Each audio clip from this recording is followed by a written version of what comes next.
Hi, I'm Rick Belden, and this is Masculinity from the Inside Out, an exploration of the inner lives of men. If you find this content valuable, please like, share, and ring the bell for notifications. Thank you. What's bringing men of today the most pain? Is it the striving for perfectionism through their performance, or is it the striving of perfectionism through their, I would say, maybe personality self, the parts of Mhm. in their relationships, their friendships, their social lives? Is there one that you seem that you can like see as being more harmful for men of today? I think it depends on the individual, but I see Yeah, both. I see both yeah. presented equally well. And I feel like in terms of the interpersonal stuff, a lot of what I see as being common with men, and I've experienced it too, is the idea that you have to um, you have to satisfy an ideal of what a man is supposed to be like, Hmm. Hmm. which of course is shifting constantly now. Hmm. The old ideal might not have been functional in a lot of ways, but everybody knew what it was. Hmm. Now there's a lot of movement in terms of what that ideal is.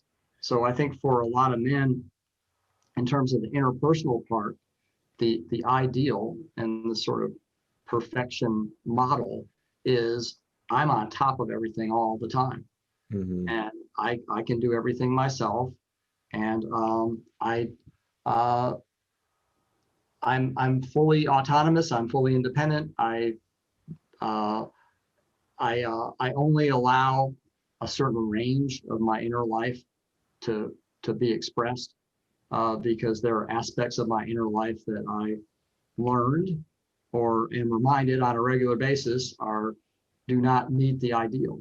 Hmm. Uh, but there's also, especially I think among younger men, like your generation, there are a lot of younger men that are they're having trouble with the the whole business of how do I actually move out into the world and be a fully independent adult, in terms of work, in terms of career, in terms of money. What is my purpose in life? And and And and if you have it, and I went through this too. I went through this for a long time, and it can be very agonizing to have those kind of perfectionistic expectations of yourself and feel like you don't know what you're doing. yeah, yeah. I feel like what comes to mind while you were explaining all that is that like at the foundation, it's so important for the male to go through the inner work and self-realization process so that he is able to create his own ideal, which Right. can include making mistakes, so that he can create his own ideal for himself outside of the conditioning of his parents, or even society as a whole. Hmm. And I feel like, as a male is able to kind of set his own ideal, you're able to, it's hard, it's still difficult, but at least you've got your compass set in a direction that you set for yourself. Right. Right. Because another layer of the agony of perfectionism is if you're putting, as people like to say, 110% of yourself into something that you don't even like, and you're unhappy. Hmm. It's just Hmm. like, well, I'm doing everything that I'm supposed to do, and yet I'm still miserable. Um, and if you're a perfectionist already, it's just like, well, you know, I'm just an absolute failure. It's like I'm doing everything I can the way I think I'm supposed to, the way I was told I'm supposed to, and I'm not happy. What's wrong with me? What do you feel is, so say you're working with a client and they want to start something new and they have so much resistance that it just has to be perfect, and you see the perfectionism all over it. What advice, what are you saying to that man so that he can just begin? What are you, and he really wants to do something, I don't know, let's say he wants to see if he can build a house, something outlandish, right? But you know, he just feels like it's impossible to do because he has no idea what he's doing, but he's dead set on doing it. And it's just like one of those roadblocks in the road. Right. So there are a couple of things, just kind of broadly. One is to get started with the smallest increment that you can identify, even if it seems absolutely insignificant. Find something small that you can do, that you can basically give yourself to in a consistent way, and see if it grows. See if it starts to give you some ideas. See if it starts to connect with something else. Because part of the problem that we're talking about is being static. It's like when you're static, you're not moving, you're not connecting with anything, you're not expressing any of your own vitality, then you're going to stay there. So, but a lot of the time, if you just do something small, so as an example, I share this with people all the time. Like for me, I have well, when I need to go work out a couple times a week. I never want to go, ever. And so the deal that I have with myself is that I will do the minimum. I will drive over there and I will do one thing. And if I want to come home, I can come home. But I got to drive over and do one thing. And so, of course, what happens is when I'm there, I do the one thing. It's like, okay, just do one. You want to do one more thing? Yeah, I'll do one more thing. And the next thing I know, I'm 2/3 of the way through. It's like, oh, I might as well just stay here and finish this. You know? But that's just it's not exactly the house example, but it's the idea of like, can you commit to a first step that just gets you moving, and give yourself permission to reevaluate at every subsequent step and go, that's enough. Yeah. And a key here is that you're actually doing. Right. I've been in the trap before of trying to push myself down that path, but I would do more research or watch another video or explore a new idea, really still procrastinating and avoiding, which is kind of like that little, I'm still in the grip of perfectionism, but I'm just trying to trick myself as if I'm getting things done. So, but what I'm hearing you say is like, man, okay, instead of saying, okay, I'm gonna watch another video on how to start building this house and that'll make me feel like I really did it, actually go out, and even if you're just like buying the type of cement you need, even if you're just buying the tools, even if you're just go look at some other houses that people have built. Yeah, an actual action. It has to be an action. Right. So I like to say this: you can't learn to swim by reading a book. So if you want to learn to swim, at least go to the pool and watch some other people do it. Yeah. Or just stick your foot in the water, just sit on the edge, whatever you can do to start to shift that, to do a state change from being static to being in some kind of movement. The other thing that I think is important in these situations is that resistance has information for you. So a lot of the time people just try to I'm just going to bulldoze my way right through this. And the results are often mixed. You might be able to do it for a while, and then you just kind of go, oh, I don't want to do this anymore. Or you just find that you're not doing it anymore. Or the results you get are like kind of, not great, kind of mixed. And so one of the things that's related to perfectionism is this concept of the inner critic. So in the simplest terms, the inner critic is the negative voice that you hear in your mind, whether you hear, some people are more audio and some people are more like sensory, but the idea is that it's that part of you that gives you messages that are negative, that are demotivators, that tell you, well, who do you think you are to build a house? You can't build a house. And so, or in my case, it comes up, that's part of what comes up in my workouts because of trauma that I experienced around physical activities when I was a kid. So if I'm having a difficult day where I'm already feeling a little down on myself, as I'm doing my exercises, that voice is in there saying, you should just stop. You're going to get hurt. You're not doing this right. What's wrong with you? Why haven't you learned this yet? And all that stuff. And so a lot of the time that's a component, that's sort of like a subtle or a hidden, at least until you learn to pay attention for it. That's an aspect of the resistance a lot of time, which is basically that voice that says, you can't do this. Who do you think you are? You're too And stupid to do this. I You're too mean, lazy, you know? I really love that there's information in the resistance. And I think like there's so many levels. First off, the bulldozing might work to a certain point, but really it gets to a point where bulldozing yourself through and getting the action done takes so much work, and the results are so unsatisfactory that you'll never do it again. So you're still within the grips. Like, and I think that there is no way other than, I mean, first thing, becoming conscious of the resistance. While you were talking about that, I thought about, for so long, I wondered whenever it was time for me to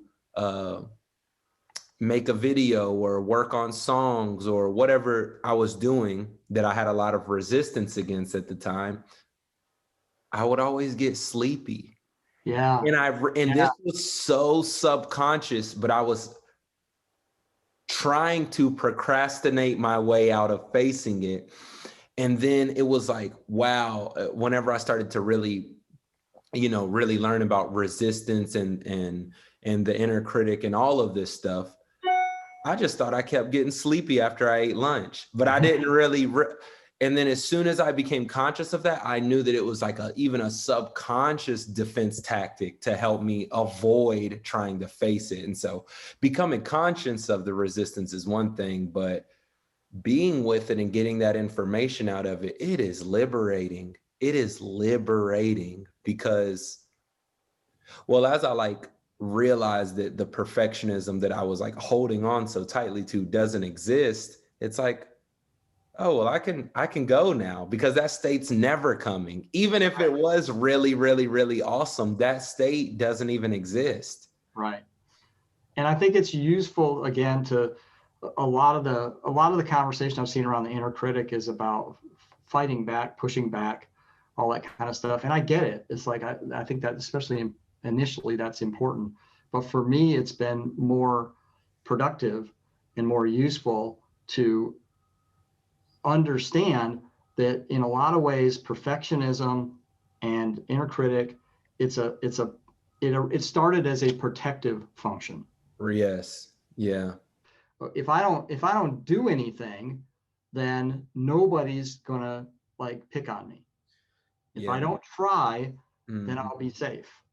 And so it's important to, even though that a lot of people kind of characterize or conceptualize the resistance as being in opposition to you, it's actually, this is a partner who's trying to keep you safe, who is younger, much younger, like childlike, Mhm. and doesn't understand that you're not in that situation anymore.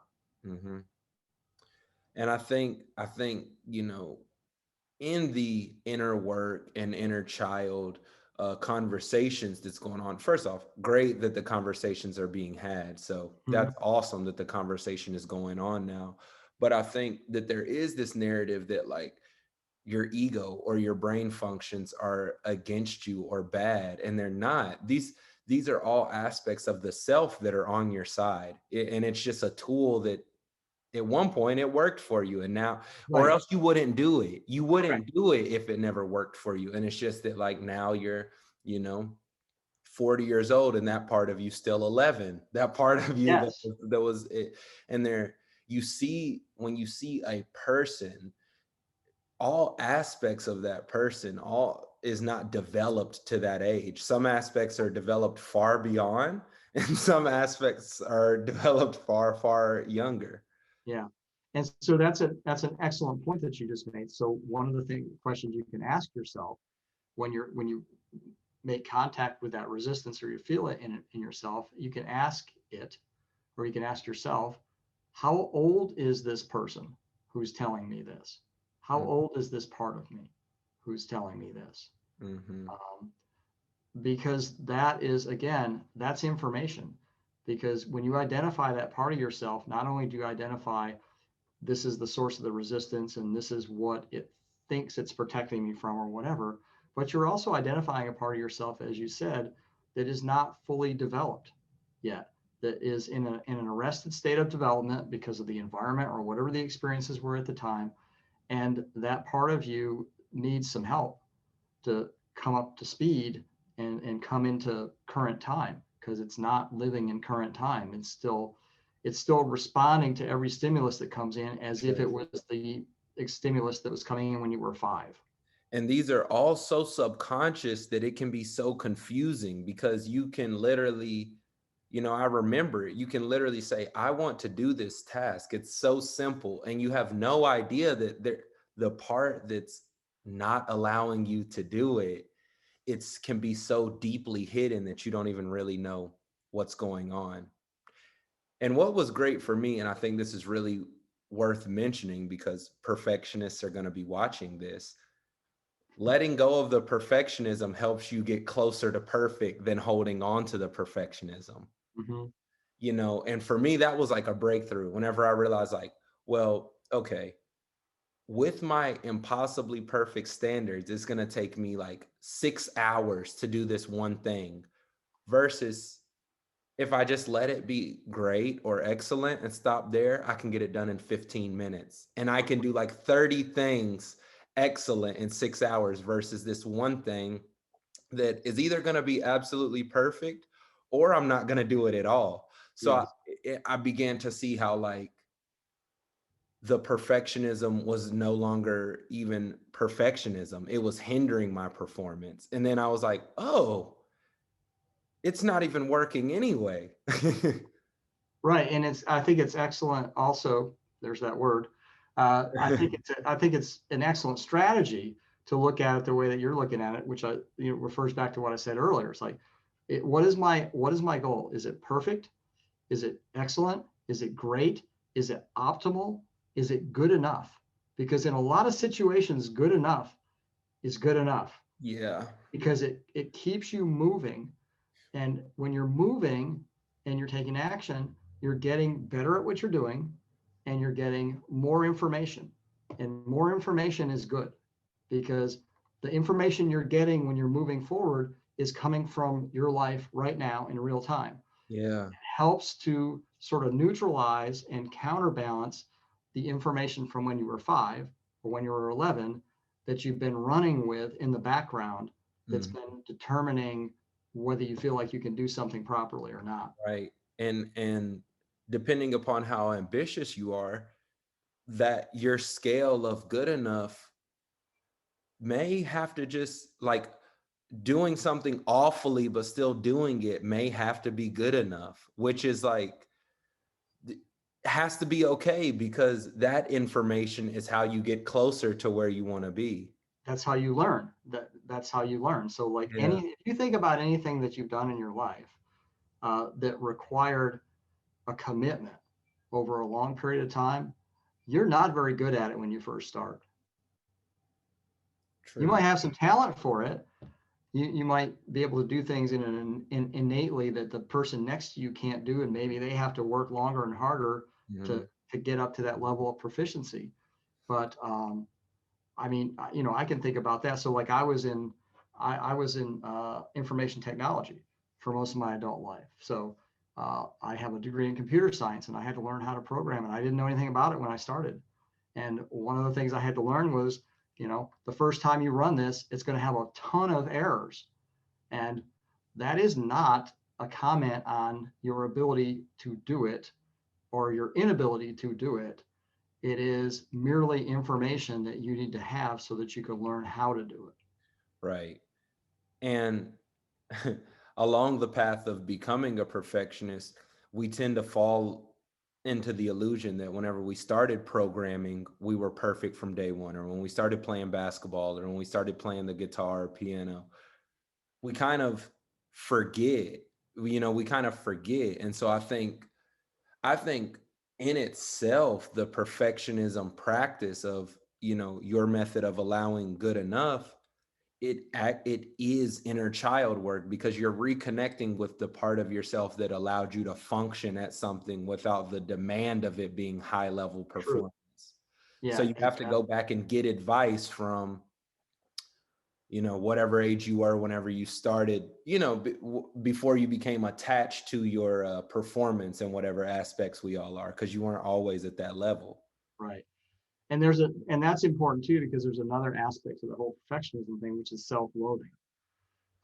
There are a lot of people who are highly perfectionistic are relentless with themselves and really, really don't like themselves because they have impossible standards, and their self-image, their identity as children was developed around meeting impossible standards.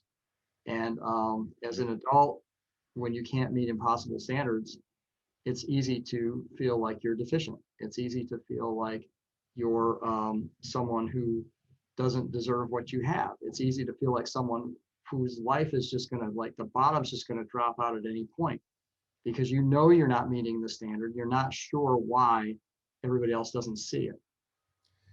And whenever you're creating that reality, how does that make you show up for the people around you? How are you to be around whenever that is the lens through which you're experiencing reality? Well, you're inevitably holding those people to the same standards that you can't even meet yourself. Right, right.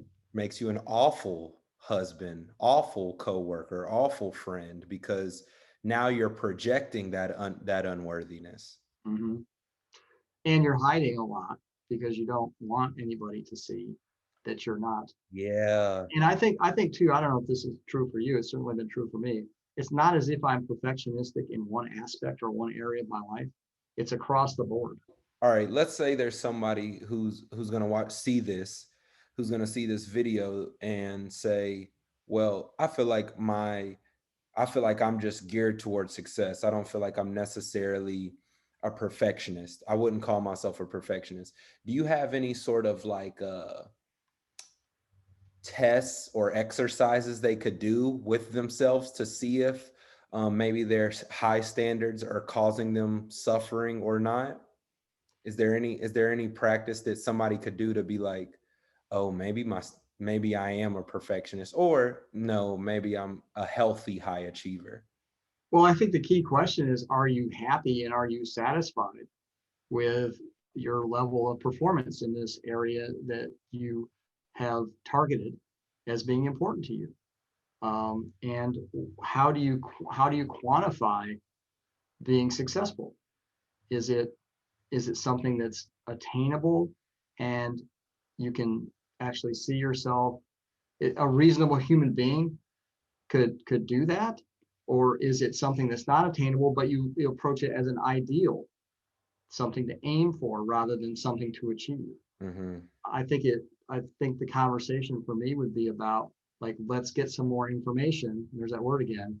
Let's get some more information about what these words actually mean to you in practice. And I would ask also, like, are there any, can you tell me any examples of, in your daily life, where you might think that you're being perfectionistic versus success oriented?